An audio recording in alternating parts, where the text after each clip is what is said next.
Thank you, Mr. Chairman.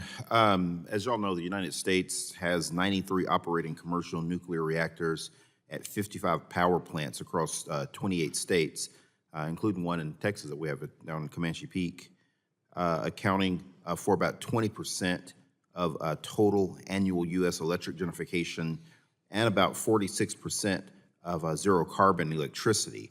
And maintaining and expanding this nuclear energy is going to be essential for us to have a cleaner and more sustainable energy future.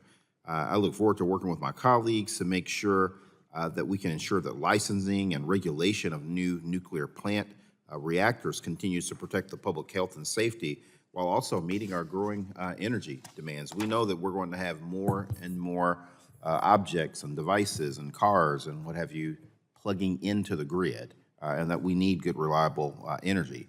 And so my question to Michael Goff is that we know that nuclear energy has long been one of the safest forms of energy globally, and that has been in large part to the NRC and the nuclear industry for continuing to innovate and meet new standards.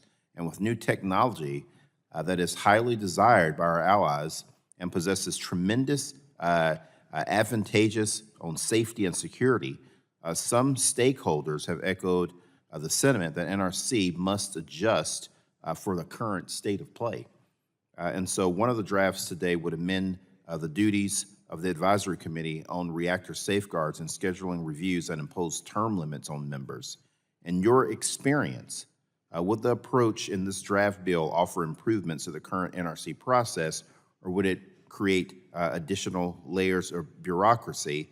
And how is the NRC considering the unique characteristics and safety features of innovative nuclear technologies while maintaining its gold standard in safety evaluations and risk-informed regulatory processes?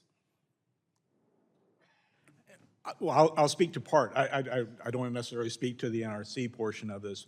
But yes, a number of the advanced reactor concepts that are being developed and deployed rely on additional passive safety features. So they do have some enhanced safety features over the already very safe operating fleet. So there are some potential advantages that they could be taken advantage of in the licensing process for those reactors. Because I do agree with you that we do need to make sure we can deploy these systems safely and efficiently. I'll defer to my NRC colleague on ACU. Thank you, Congressman. Regarding the Advisory Committee on Reactor Safeguards, I think that this is an independent committee that the Commission hires external experts.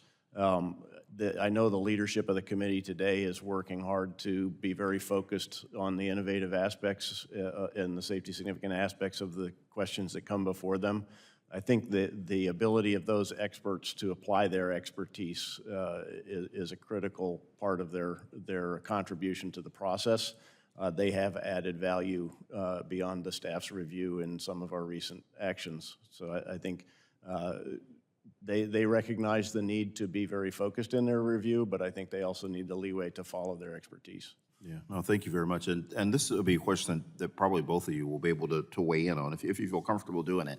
As we continue to have these discussions around being able to deploy cleaner energy platforms in order to deal with a lot of the carbon goals that we're trying to meet and trying to clean up our air and trying to clean up our atmosphere, do you think that there needs to be more to inform the public on this particular endeavor that we're sort of all on in order to try to make the planet cleaner? I mean, to me, there seems to be a huge sort of void there and a lack of information that's out there as it pertains to this very difficult subject. When you're talking about trying to strengthen the grid, for instance, to make it more resilient, as more and more people do plug in cars or plug in phones, whatever it may happen to be, as we start moving more and more down that path, there does seem to be just a lot of confusion or a lot of uncertainty in the American public. Do you think that there's a role for y'all to play in that area? Yes, I think we definitely should be able to communicate better. We can always improve our communications in that area, and we should be continuing to work with stakeholders along those lines.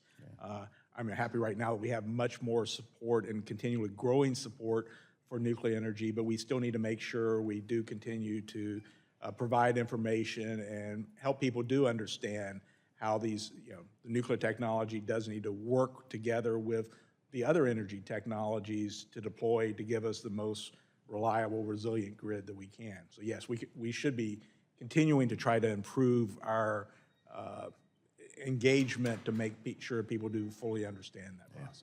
Thank you very much. Thank you, Mr. Chairman.